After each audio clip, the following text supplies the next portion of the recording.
नमस्कार दोस्तों, मैं रोहन शर्मा स्वागत करता हूं आप सभी का आपके अपने चैनल ज्योतिषन वास्तु में।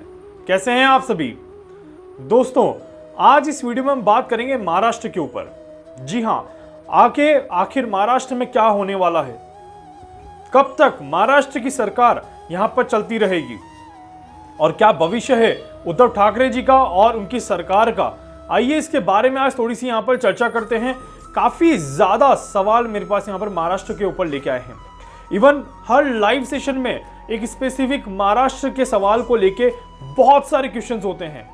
कोरोना हो गया, सरकार के ऊपर हो गया, वहां की परिस्थिति के ऊपर हो गया, बॉलीवुड के ऊपर हो गया, ड्रग्स के ऊपर हो गया, हर तरफ से महाराष्ट्र के ऊपर बहुत सारी लिस्ट है सवालों की। तो मैंने सोचा आज क्यों ना महाराष्ट्र के ऊपर ही यहां पर एक वीडियो बनाया जाए और महाराष्ट्र के लोगों को अब उनके सारे सवालों के जवाब यहां पर दिए जाएं। तो आइए बात करते हैं सबसे पहले उद्धव ठाकरे जी की कुंडली से। उद्धव ठाकरे जी की कुंडली आखिर क्या कमाल करती है यहां पर और कैसी परिस्थिति रहती है महाराष्ट्र की सरकार की, ये जानना यहां पर बहुत ज्यादा जरूरी है। देखिए, उद्धव ठाकरे जी की अगर कुंडली की अगर हम यहां पर बात करेंगे तो 27 जुलाई 1960 का उनका जन्म है। 27 जुलाई 1960 कन्या लग्न की उनकी यहां पर कुंडली बनती है और बहुत विचित्र कुंडली है। ये बात मैं पहले भी कह चुका हूं, जब मैंने उद्धव ठाकरे जी की कुंडली 2-3 बार पहले भी देखी है और उसके वीडियो बनाए हैं। उस समय भी मैं कह चुका था कि उद्धव ठाकरे जी की कुंडली में बहुत ही विशेष बात है और काफी ज्यादा पावरफुल कुंडली है। ऐसी कुंडली कम ही देखने को मिलती है। जी हां, और ये बात मैं पहले भी कह चुका था कि सितंबर तक उद्धव ठाकरे जी की सरकार यहां पर नहीं गिरेगी और वैसा ही यहां पर हमने देखा भी है। जब से पिछले साल से ही, जब से ये सरकार बनी है, तब से ही हर एक वीडियो पे यही सुनने को मिल रहा है कि ये सरकार अभी गिरने वाली है, ये सरकार अभी गिरने वाली है, ये सरकार अभी गिरने वाली है। बीच में परिस्थिति विकट हुई थी, तब भी मैंने यही कहा था कि उद्धव ठाकरे जी वापस आएंगे और ये सरकार अभी गिरने का समय नहीं आया है। और तब भी मेरी बात सही हुई थी और उस समय भी ये सरकार नहीं गिरी थी।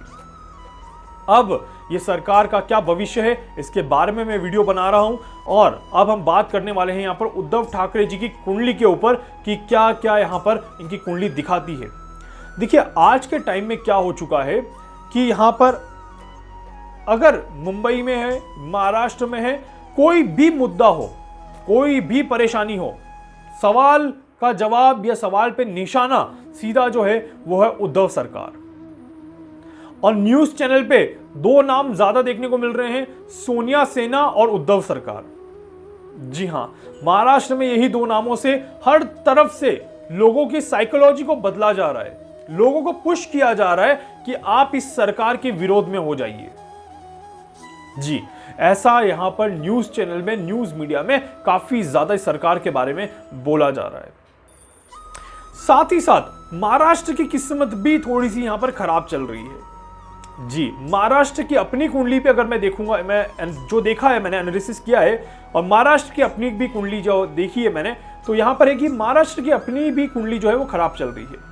आप देखिए कितने सारे मुद्दे और एक ही स्टेट में। पानी हो गया, साइक्लोन हो गया, बीच में कोरोना हो गया, ड्रग्स हो गया, बॉलीवुड का कनेक्शन हो गया, काफी सारे सुसाइड्स हो गए, आत्महत्या, और उसके अलावा पुलिस के ऊपर जो लगे हैं, जो आरोप लगे हैं वो हो गए।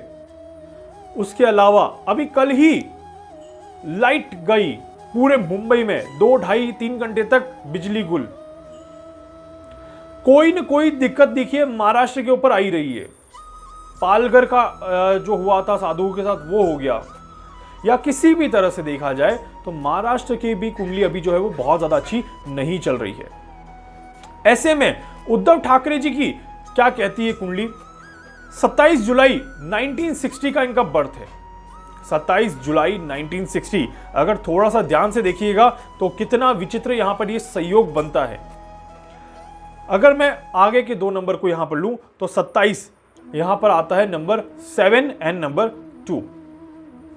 जी, और अगर सभी को लूंगा तो नंबर 5 का कैलकुलेशन यहां पर बनता है। साथ ही साथ कन्या लग्न की कुंडली है। देखिए कुंडली में विशेषताएं देखिए, कन्या लग्न की कुंडली है, पहला दूसरा और तीसरा तीनों ही घर खाली हैं। जी, कन्या लग्न की कुंडली, पहला दूसरा और तीसरा तीनों ही घर खाली। चौथे घर में गुरु और शनि बैठे हुए हैं और दोनों ही ग्रह वक्री, गुरु भी वक्री और शनि भी वक्री। लाइक केंद्र में चौथे स्थान में धनु राशि, स्वराशि गुरु यहां पर वक्री, बहुत ही अच्छा संयोग है। और साथ में शनि भी बैठ के वक्री। देखिए कोई भी अच्छा ग्रह जब वक्री हो जाता है तो कहीं ना कहीं उसके प्रभाव बढ़ जाते हैं। कोई भी अच्छा ग्रह अगर वक्री हो जाए तो उसके प्रभाव को वो बढ़ा देता है। पांचवा घर फिर खाली, छठे घर में केतु विराजमान है, सातवां घर फिर खाली, मतलब लग्न भी खाली हो गया, सातवां घर भी खाली हो गया। सातवें घर का मालिक गुरु, गुरु बैठे हैं अपने स्वराशि केंद्र में ही चौथे घर में। चौथा घर पब्लिक का घर। आठवां घर फिर खाली। नौवें घर में मंगल, भाग्य के घर में मंगल बैठे हैं, शुक्र के घर में मंगल बैठे हुए हैं और शुक्र खुद जो कि भाग्य का स्वामी है वो खुद लाभ स्थान में बैठा हुआ है। हालांकि सूर्य के साथ बैठने के कारण 11वें घर में सूर्य और शुक्र साथ में बैठे हुए हैं और वहां पर देखा जाए तो शुक्र जो है वो अस्त हो चुके हैं। और 12वें घर में राहु और चंद्रमा साथ में बैठे हुए हैं। चंद्रमा बहुत ज्यादा कमजोर है, यहां पर बहुत ज्यादा पावरफुल नहीं है। देखिए अब उद्धव ठाकरे जी की अगर इस कुंडली को देख के कुछ विशेषताएं निकाली जाए यहां पर, तो बहुत अच्छी विशेषता क्या है कि कम बोलना। यही एक छोटी सी चीज है, गारंटी दे रहा हूं, यही एक छोटी सी चीज है जिन्होंने उद्धव ठाकरे जी को अब तक बचा के रखा हुआ है। कम बोलने की जो ये एक विशेषता बोलूंगा मैं इसको, आदत नहीं, एक विशेषता बोलूंगा इनकी कुंडली में। ये जो विशेषता है, इसी विशेषता के कारण ये अब तक यहां पर बचे हुए हैं। जी हां, इसी विशेषता के कारण ये अब तक यहां पर बचे हुए हैं और इनका जो ये शासनकाल जो है, जो सीएम की जो कुर्सी है वो यहां पर अब तक बची हुई है। साथ ही साथ अब देखिए थोड़ा और एंगल चेंज करते हैं यहां पर, तो गुरु और शुक्र शनि का जो ये संयोग है चौथे घर में, तो पब्लिक का तो देखिए इनको सपोर्ट मिला है। शिवसेना के नाम से जो शिवसेना का जो नाम चल रहा है, पब्लिक का सपोर्ट हमेशा है। ये अगर सीएम नहीं बनते तो भी इनकी इतनी ही पकड़ रहती और इनकी इतनी ही मान सम्मान रहता, पर कहीं ना कहीं सत्ता का मोह इन्होंने रखा और उसी सत्ता के मोह ने कहीं ना कहीं इन्हें काफी ज्यादा प्रॉब्लम्स भी दी हैं। जी हां, सत्ता का मोह अगर ये नहीं रखते तो शायद आज इनकी आन बान और शान और भी ज्यादा होती। बिल्कुल सही ये समझा है आपने, या मेरी बात को अगर आप समझ रहे हैं तो अगर ये सत्ता का मोह नहीं रखते तो शायद इनकी आज आन बान और शान काफी ज्यादा होती, पर सत्ता का मोह रखा क्योंकि संघर्ष का समय चल रहा था।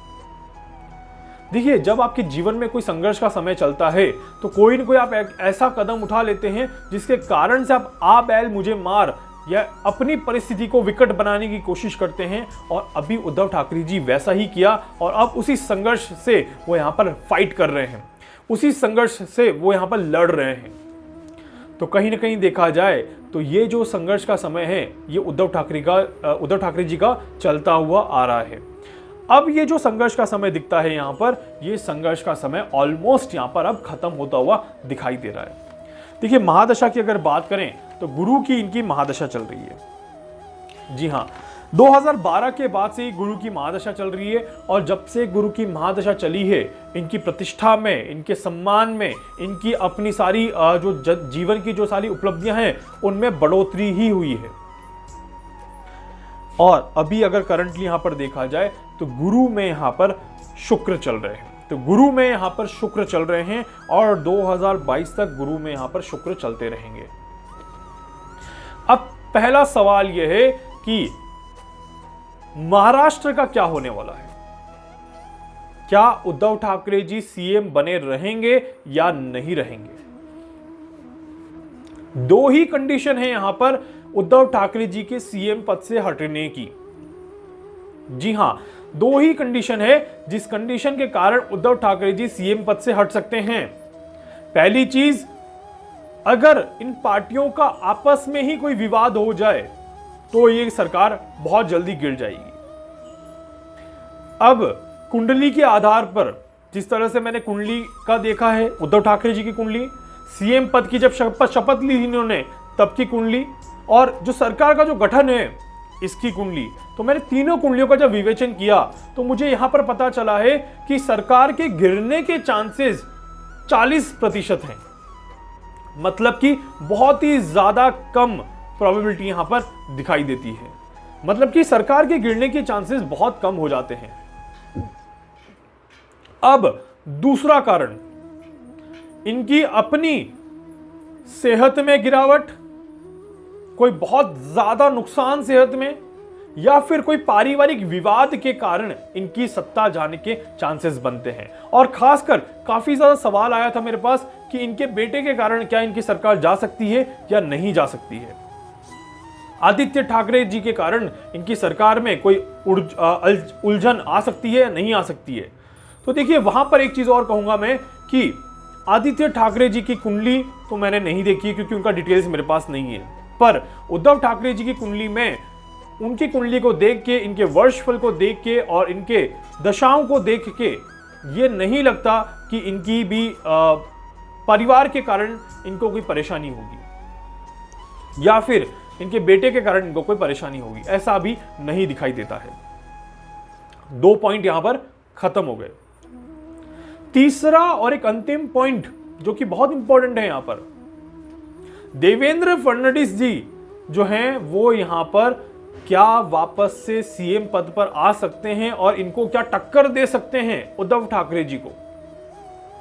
तो देखिए, जब मैं उनकी कुंडली का एनालिसिस भी कर रहा हूं अभी यहां पर और इनके साथ कंपेयर कर रहा हूं, तो इनके साथ कंपैरिजन में ये जरूर पता चलता है कि यहां पर कहीं ना कहीं उद्धव ठाकरे जी की कुंडली पावरफुल है थोड़ी सी, और ये कुंडली कहीं ना कहीं साइड से बाजी मार के लेके जाएगी, ऐसे चांसेस यहां पर दिखाई देते हैं। जी हां, तो यहां पर तीनों ही जो मेरे मेन पॉइंट्स थे जिसके एक साथ मैंने उद्धव ठाकरे जी की कुंडली को कंपेयर किया, तो वहां पर उद्धव ठाकरे जी की कुंडली अभी भी पावरफुल चल रही है। तो इस एंगल से देखा जाए तो या तो बीजेपी किसी और उम्मीदवार को सीएम पद के लिए सेलेक्ट करे और पब्लिक को दिखाए कि हम इन्हें सीएम बनाना चाहते हैं, और या फिर उद्धव ठाकरे जी की सरकार आराम से और ऐसे ही चलती रहेगी।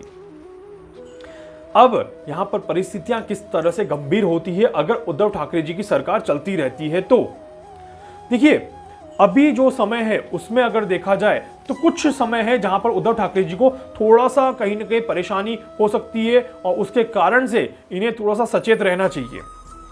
ये जो समय आता है, ये आता है देखिए इनका नवंबर का महीना और दिसंबर का महीना। ये अभी जो आने वाला नवंबर और दिसंबर का महीना है, यहां पर उद्धव ठाकरे जी को बहुत ज्यादा केयरफुल रहना है। इसके बाद फरवरी का महीना, फरवरी 2021 का महीना, अगर नवंबर, दिसंबर और फरवरी का महीना निकल जाता है आराम से, तो 90% चांसेस यहां पर बन जाएंगे कि इनकी सरकार नहीं गिरेगी। जी हां, और अंतिम पड़ाव जो इनका रहेगा वो रहेगा जून जुलाई 2021। बस इतना सा समय है इनको जो कि आराम से निकालना है और बिना टेंशन के। उसमें से भी ज्यादा खराब जो है वो अभी नवंबर दिसंबर है, और उसमें भी नवंबर दिसंबर और फरवरी का महीना, ये जो समय है, ये 3 महीने जो हैं ये इनके लिए थोड़े से ज्यादा खतरनाक या ज्यादा खराब रह सकते हैं, जहां पर इनके ऊपर बहुत ज्यादा प्रेशर रहेगा, बहुत ज्यादा दबाव रहेगा और कहीं ना कहीं काफी ज्यादा चीजें इन्हें देखने को मिलेगी, जिसके कारण से इन्हें लगेगा कि यार मैं शायद सीएम पद से हट जाऊं, या ऐसी परिस्थितियां बन सकती है। इन परिस्थितियों से दूर रहने का इनके पास एकमात्र उपाय जो है वो सिर्फ इतना सा है कि सिर्फ और सिर्फ अपने मन की सुने, अपने मन से काम करे और पेशेंस रखे, अपनी आवाज पे कंट्रोल रखे, और इसके अलावा इन्हें और कुछ नहीं करना है। और थोड़ा सा आध्यात्म से कनेक्ट रखें अपने आप को थोड़ा सा आध्यात्म से कनेक्ट रखेंगे, अपने मन से काम करेंगे, किसी के बहकावे में नहीं आएंगे और अपनी वाणी पर अगर नियंत्रण रखेंगे तो ये समय भी इनका आराम से निकल जाएगा, जैसे पिछला समय इनका आराम से निकला है।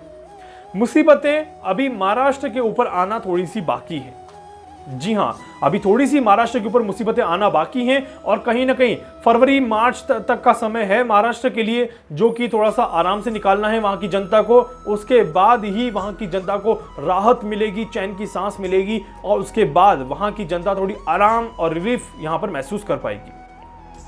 तो कहीं ना कहीं देखा जाए तो महाराष्ट्र का जो भविष्य है वो अभी थोड़ा सा कंफ्यूजिंग है या असमंजस वाला है, पर कहीं ना कहीं मुझे लगता है कि उद्धव ठाकरे जी इस पड़ाव को भी बहुत आराम से पार कर पाएंगे और उनकी कुंडली के जो योग बन रहे हैं, जो उनकी कुंडली में जो विचित्र से योग बन रहे हैं, वो कहीं ना कहीं यही दिशा देते हैं या यही दिखाते हैं कि अगर ये अपने पैर पर कुल्हाड़ी मारने से बच जाएं तो ही ये अपनी सरकार को आगे तक लेके जा सकते हैं। और फिर देखिएगा 2021 और 2022 2 साल ये आराम से सरकार चलेगी, कोई भी इन्हें नहीं गिरा सकता, नहीं हटा सकता और इन तीनों पार्टियों के बीच में भी सामंजस्य बना रहेगा, पब्लिक भी खुश रहेगी और आने वाला भविष्य महाराष्ट्र के लिए कहीं ना कहीं थोड़ा सा पॉजिटिव जरूर नजर आएगा। हालांकि सरकार में विरोध होने के चांसेस बनते हैं, थोड़ी सी परेशानी होने के चांसेस बनते हैं, बट ऐसी कोई बहुत ज़्यादा मेजर प्रॉब्लम नहीं आ रही जहां पर कुर्सी जाने का डर यहां पर दिखाई दे। तो सिर्फ और सिर्फ नवंबर दिसंबर जैसे तैसे निकाल दें उद्धव जी। अगर आप मेरा वीडियो देख रहे हैं या मेरी वीडियो को कहीं पर भी आपको देखने का मौका मिले तो मेरा यही कहना है आपसे कि इस समय को आप आराम से निकाल दें और अपने आप के ऊपर नियंत्रण रखें और थोड़ा सा अध्यात्म से कनेक्ट रहें।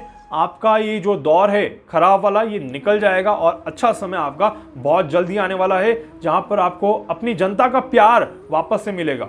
आपको बस जैसे आप पहले थे, सत्ता मिलने से पहले जैसे आप रहते थे, जैसे आप अपना डिसीजन लेते थे और जैसे आप अपने आप के साथ एक फ्रीडम के साथ रहते थे, वैसे आप थोड़ा सा अपने आप को बनाने ही वापस शुरू कर दें, पुराने दौर में आना वापस शुरू कर दें, तो देखिएगा जनता आपको वापस से पसंद करने लगेगी और आपका काम इजी हो जाएगा।